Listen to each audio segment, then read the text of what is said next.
Good morning, everyone. My name is Kat, and if you've seen my previous videos, you kind of already know my story, but I'd like to share it again.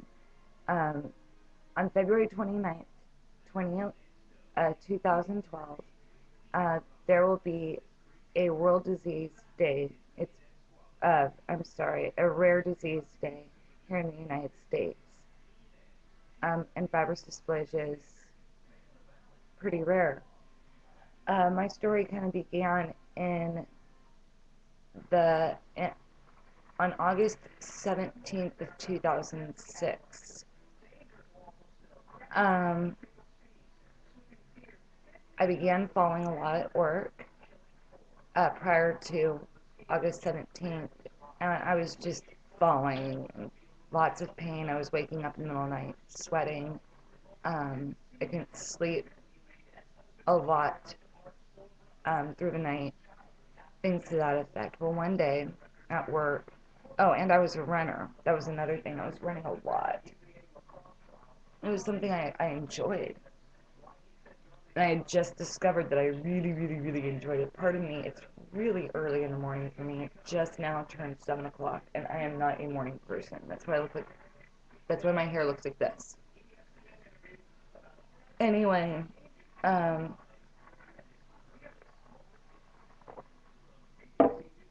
at work it was the week before, I had just turned 24. And I came home. I was engaged at the time to my wonderful, my husband now. We were engaged. And I had gone to work. I had fallen. I can't even tell you how many times, but I had just gotten sick of it. And it happened. I'd been at work for maybe 20 minutes. Now, I used to work for a retail store where we sold desks and, office equipment, that kind of thing. And I used to be able to pick up like 150 pound desks and carry them out. Well, I ended up going in the back and I fell, couldn't get back up. Well, get back up, fell again and again, all throughout the day. For 8 hours, I was falling every half hour practically. And the pain I was in was just, I hadn't felt anything like that in a long time. And I thought, well, maybe I messed up my knee.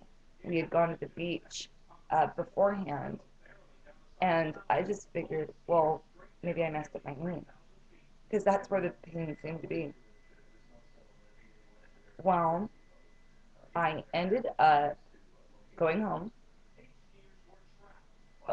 I parked my car, opened the car door, and immediately fell again. That was it. Went in, told my fiance, I need to go to the hospital. And he was like, what? And I said, yeah, I did something bad to my knee. He was like, how bad? So I sat on the couch. We put ice on it, a heating pack, all these things. I called my health insurance because they had a 24-hour nurse line. I said, you need to go in, plain and simple, you need to go into the hospital. It's like, okay. So we go in. The doctor, first of all, the emergency room was not crowded, but we ended up having to wait forever, it seemed. When the doctor did finally see me, I had to have an x-ray. All right, fine. And he came back and said, you know, I don't know what's wrong with my x-ray machine, but there are a lot of shadows right above your knee. And your knee seems perfectly fine. Okay. He told me, you have to go back in the immobilizer. Now, I've been in immobilizer a billion times. I hate the stupid things, but I'll wear them if need be. So I wore it.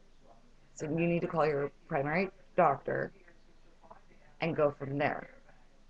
Okay. So called work, told him, I have to go see a doctor again. He said, all right, and he gave me the day off, went to the doctor. Okay. Well, I get my MRI. get an MRI. I have to wear the stupid immobilizer. I work for a couple more weeks, and a couple weeks go by. And the doctor, I go in, and they said, you need to get another MRI. Okay, why? There's something funny right above your knee. Okay. So we did another MRI. Alright. But this time they injected me with dye. Thought that was a little weird. I don't like needles. I'm not a big fan.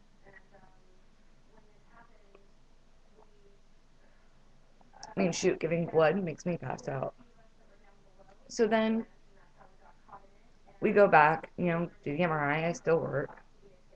Week later, go back in for my results. Okay. The doctor says, well,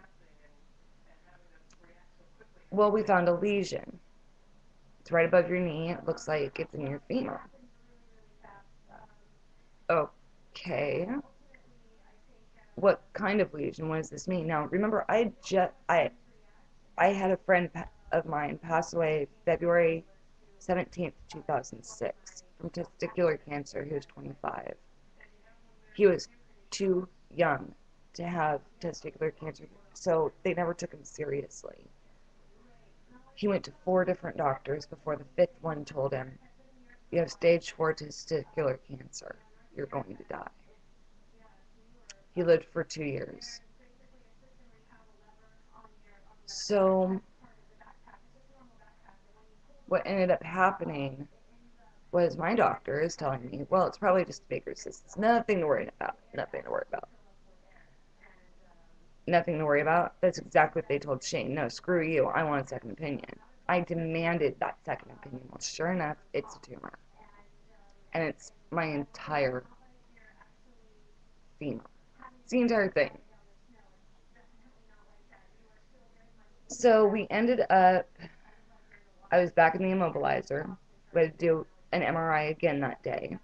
I went to see another doctor, an orthopedist, and he said,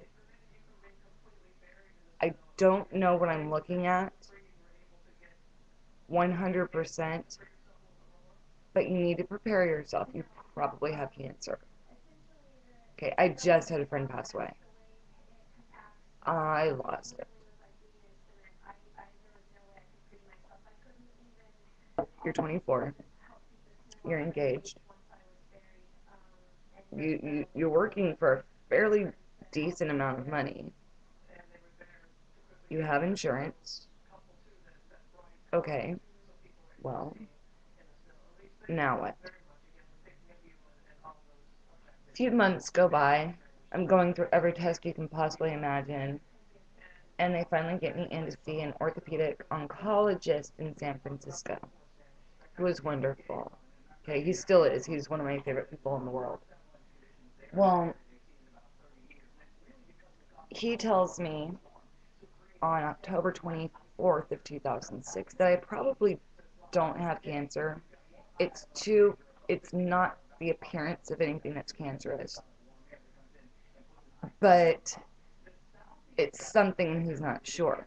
At that time, he said I probably have what they call an enchondroma, which a lot of people get, and they're fairly common. Most people don't even know they have them until they've broken something. But at the same time, he asked, do you have any cafe latte spots? Cafe latte spots? What the heck is that? Well, cafe latte spots are these little brown marks. You probably can't see it because I'm so white. I have a little brown mark. It's kind of a tannish color. It's right here. I also have a little itty bitty one about here, and another one on my left thigh. They're itty bitty. I never even noticed them until, well, after I was told to start looking for them. I said, okay, yeah, I've got one. He goes, well, okay. There's no way you can have it. It's so rare that it's not even something you need to worry about right now. I'm pretty sure all you have is an enchondroma. Alright. Come to find out a few months later, I'm experiencing more pain. God, my hair looks terrible this morning. Sorry.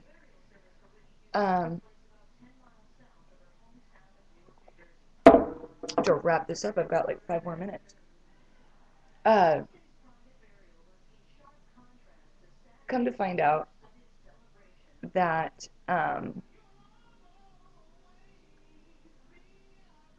he tells me fibrous dysplasia. It's only affects so little people that it's not anything you need to worry about. It's too rare. Okay. Well, as the months went by, I started falling some more, waking up in the middle of the night screaming, not just crying, screaming, as if something was killing me. Um, it got to the point where I knew I needed to call the doctor. I knew I needed to get some help, but I didn't want to. I knew that as soon as I called, I would be scheduled for a biopsy. Then I nearly fell on my goddaughter, who was almost 1 at the time. And that was it. I just put my goddaughter's life in danger, basically. So I called my doctor. Oh, my best friend told me that if I didn't call, he was going to. He was pretty ticked at me. My husband had just gotten to the point where he's like, I can't. He goes, you need to call the doctor in January. You need to get here, and you need to get here now. This is in San Francisco. I live 4 hours away.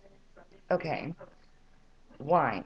We're gonna get you higher pain medication. This is not good. Go in. You need a biopsy. Okay, I've never had a surgery before. And now I'm having a biopsy. A bone biopsy. Okay, go and have the bone biopsy. 3 days later, broke my leg. Now there's a lot that I'm skipping over here because I'm running out of time. But and that's how I found out I had FD. It was scary, it was painful, and I'll do another post later on about that. Not like this. I've only drank about 3/4 of a cup of coffee. But basically, everyone go out there, raise your hand for Rare Disease Day, and be proud.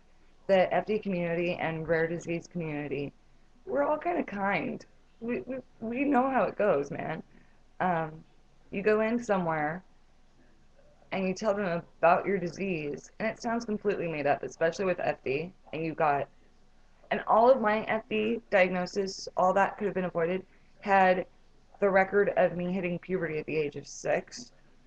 Had that been put in there, and had he asked for the right stuff, I could have not gone through everything I did. So, yeah. Well, like I said, raise your hand, guys, for Rare Disease Day here in the United States or anywhere else in the world.